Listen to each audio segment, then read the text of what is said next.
Thank you very much, Mr. President, my friend Rafael, Vincente, and representative of the government, welcome also, and thank you for having me, also Douglas. Thank you for your kind words. Good morning, everybody. Happy to be here and present this presentation to you.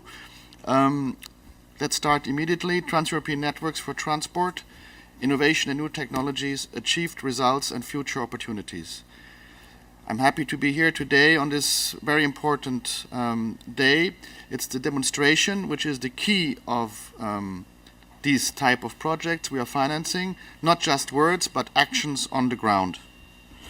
And this is really a very good example, and I'm very happy and proud to have a little helped in achieving and starting this project. So in my presentation, I will talk a brief introduction on the legal base to give you the broader picture.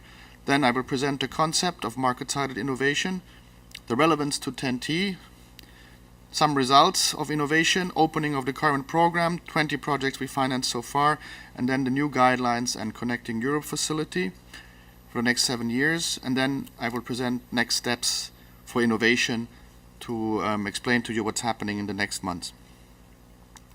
So the introduction, how does it work? In TEN-T, we have a dual legal base.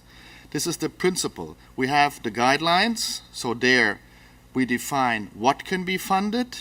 These guidelines last 20 years. There it's described the maps, where the trajectories are, which ports are eligible, which airports are eligible. These guidelines, they last typically for 20 years, and they are applicable to all budget lines dealing with trans-European networks.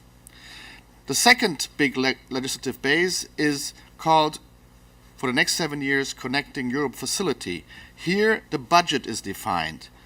The budget line of TEN-T, 26 billion, the financial instruments, the funding levels, duration 7 years. Why 7 years? The community has 7 years financial cycles. So the next cycle is starting in January next year, lasting till 2020. And it's called Connecting Europe facility. We like to change names. Last time it was called TEN-T regulation. This time it's called this way. It defines the budgets. But only the budget line of TEN-T. The guidelines, they influence also other budget lines which are much larger. For instance, the national budget lines, the budget line of the European Investment Bank. Total investment for the next 7 years are estimated to be 250 billion euros on the core network alone. It sounds a lot of money, but you have to consider it's the whole European Union, 28 member states, the ports, the airports, railways, roads. So there you can see the scope is quite large. What the Commission does in this respect, we coordinate so that we in the end have a real network. This is the main role. And also we have this budget line of 26 billion to make things happen where other budget lines are not so effective. For instance, member states don't like to invest on crossings, on the borders. They prefer to put their money in the core part of their country because there are more citizens. So we try, together with the member states, sort out this and coordinate that we have a complete network. So next slide, the concept. So the concept, as it was explained here already, market-sided innovation.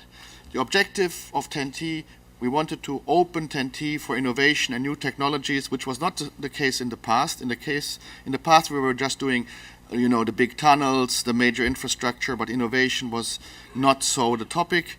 Then we had to look at the other funding programs. So here in TEN-T, we don't fund research.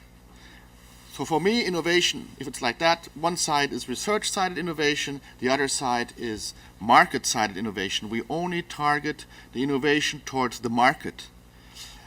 What is different? In the research-sided innovation part, there are mainly scientists involved, and they look towards research. They do demos and so on.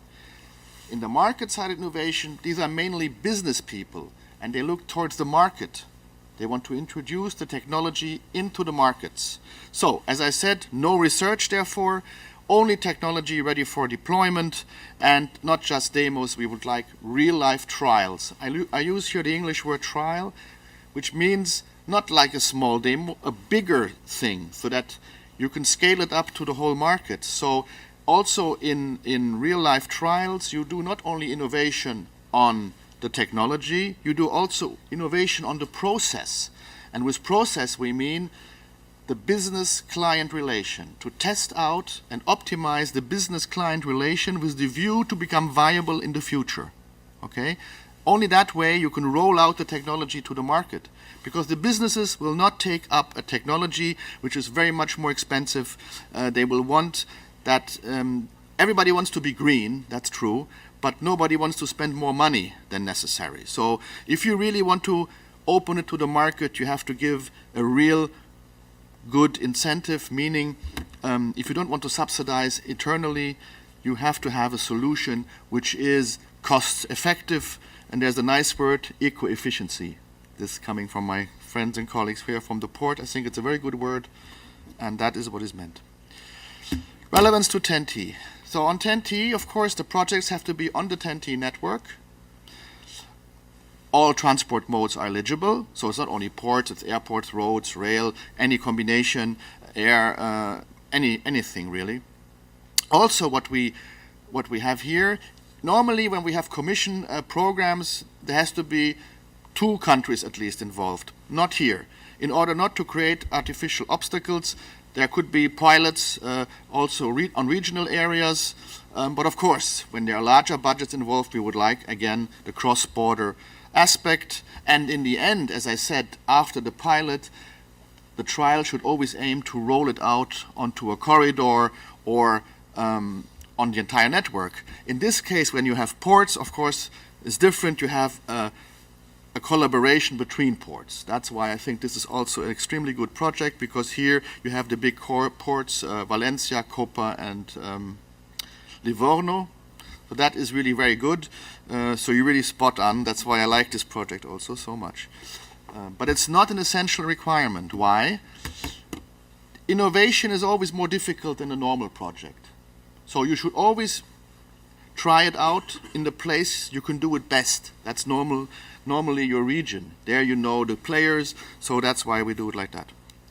Okay, now already in the second last part, the results. So in order not to wait for 2014, I started this with my colleagues in 2008. We didn't want to wait till 2014. We had experts who advised us to act more swiftly. So then we had still the old program where there was no real opening for innovation, but we tried to open it, as lawyers say, on the legal margin. So you go to the limit of the legislation, but still you are inside, okay? So we used the old legal base, which is still valid till the end of this year. So the old guidelines, 96 till 2013. You can see here they lasted nearly 20 years, so they were not too bad. And then we had the regulation of the last cycle, which is 2007 to 13. However, as I said, since it was as the margin, the possibilities for funding innovation were limited. So that's why we couldn't fund any works. In 10T we have works and we have studies, okay? Works we could not fund, it was impossible. So we could only do pilot schemes, and that's why you have this in the call always, studies with integrated pilot deployment. Why? Studies we can use. Integrated pilot deployment means some work, some digging, but it's called deployment. For legal reasons, works would be very large projects, but deployment was allowed. That's how it is with legal things. Also, on the topic, we had to be careful. In the legal base, there was only decarbonization allowed. So that's why we are restricted to pilot deployment, studies with integrated pilot deployment in the field of decarbonization. And the first call, indeed, we launched in 2010. This project was in the second round in 2011. So next slide. So up to now we funded 20 projects. We had already several calls, 2 in the annual program, 2010 and 2011. Then on top, I always try to open the calls a bit more, to go a bit nearer to the legal limit. We opened in end of 2012 also the multi-annual call. I can answer some questions what the difference is later. Let's just, again, here we have, as I said before, results on the ground, not just paper, so that Parliament and Council and the Member States can see what is happening in this area. And the duration was short, 2 to 3 years, max. First results after about 1 year. Why? Because with these, 20 projects or these, we wanted to prove that innovation is very much needed and it's a good thing. So we needed results early in order to open the new legal base, which is starting next year. And that's how it works. In policy, you have to little by little build this up and have to convince a lot of people. It's not just that I have to be convinced or my director has to be convinced. Many people have to be convinced in the Parliament, in the Council, because we're talking here about big money. You can imagine, and it's something new. So here we needed to work extra hard, and that's why we have short-term projects so that the results are visible quickly. And also I think this fits industry. In industry, you want to have results quickly. I mean, otherwise it's too much, it's too expensive, and you need the timely approach. Project size was between 5 and 80 million. We had already a very large project where we funded half. So if it's 80 million, we fund up to half, so it was a 40 million project. This is 10T support for this type of actions is about up to 50%. So it's quite attractive. So already the second slide. The next result was, as I said, we use these projects to build up the new legislation. And indeed, we have a separate article, Article 39 in the new legislation, which is very much enlarged scope. So there we don't have just decarbonization. I just listed here a few keywords. We have all, again, of course, decarbonization. Then we have including electric supply systems, infrastructure, vehicle interfaces, to make it a one-stop shop for a very innovative application. Safety, sustainability, operations, here also for our rail friends, we have to improve operations, reduction of external cost of any kind. I mean, you can see it is very, very wide. The innovative minds will have really here a nice playing field. So, I mean, everything is covered as far as the topic is concerned. However, as always, as in this calls, we will always keep the market-sided approach. We don't want to fund research.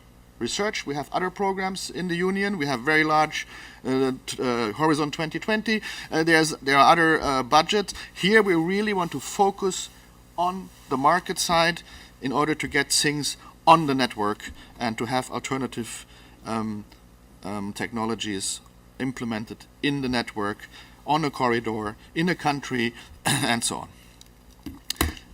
No presentation without our nice new maps. Just here an example. You can see them on the internet. Very soon there will also be a mobile application for the maps. So you can see all the maps on your mobile.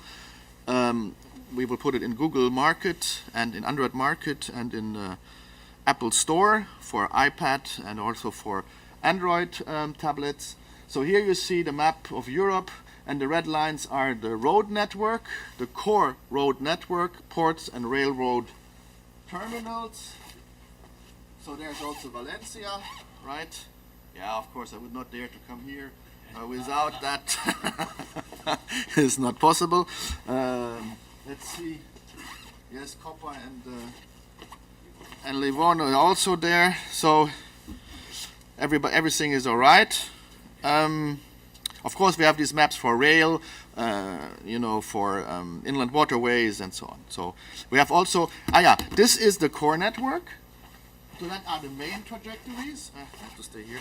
They are the main trajectories. And of course, there's the comprehensive network. You know that there's a dual layer. We have the comprehensive network, which is a very fine network going to all regions. And it says that no citizens is more than half an hour away from the comprehensive network.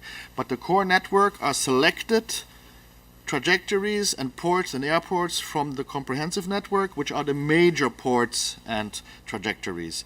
And the core network has been selected from the comprehensive network with the so-called methodology. So we did first the work with the member states and with all the stakeholders to define a method how to select the major ports and major trajectories. Let the member states then suggest the very fine comprehensive network, and then we use the methodology to select the major routes and ports. Otherwise, it would have not worked. If it works the other way around, it doesn't work. Every port wants to be, of course, in the core network, and every rail also. So I think this was a good way to define a European network. Yep, I'm nearly finished. So the other new legislation is the Connecting Europe Facility. As I said, it's for the next 7 years. It is valid for the core and comprehensive networks. We have, for innovation, that's another really major breakthrough, a horizontal priority. This might not sound very important, but it's a priority, and there are only 4 priorities, and we are one of the priority for the next 20 years. I think this is not so bad. From zero to hero, as I say. We were not present before in innovation. So one of the major priorities is innovation. So I think this is good news. For the grants, which are in the Connecting Europe Facility, we again have the studies up to 50%. Not to lose this with pilot deployment. But also the works here, as in TEN-T usually the case, the funding rates are less favorable, but we're talking here of very large projects. In cohesion countries, it's up to 85%. So, I mean, this is how it is in TEN-T. Innovative financial instruments, this can be topped up with project bonds, I think very interesting for industry, and other instruments managed by the European Investment Bank, which is our very close partner. We are in very close relation, and this will be organized. Okay, now the corridors. I think you hear this also in the press. We have defined 9 corridors, 2 north-south, 3 east-west, and 4 diagonally. Here, this has just been defined for the next 7 years in the Connecting Europe Facility, as it says there in red. It is only used to focus the money even further in the next 7 years. Because if you make a trajectory and you just fund one part, I mean, you have no continuous transport. So here we will focus in the next 7 years the budget on these trajectories. We also fund on other parts, but here about 85% will go on the corridors in order to finish at least those. Next steps, my last slide. So under the current legislation, that means still this year, there will be 2 more calls in innovation.